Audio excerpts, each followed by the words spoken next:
Sa iba, Zambales, patay ang magkapatid na edad 7 at 11 matapos sa pagtatagain ng kanilang ama.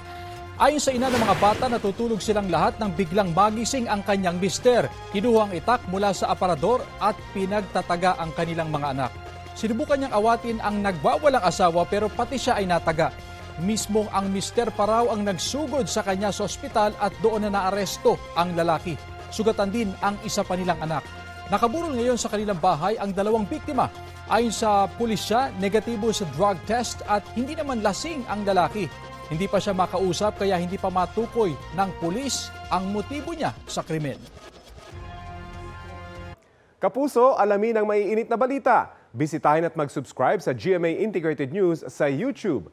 Sa mga kapuso abroad, samahan niyo kami sa GMA Pinoy TV at sa www.gmanews.tv.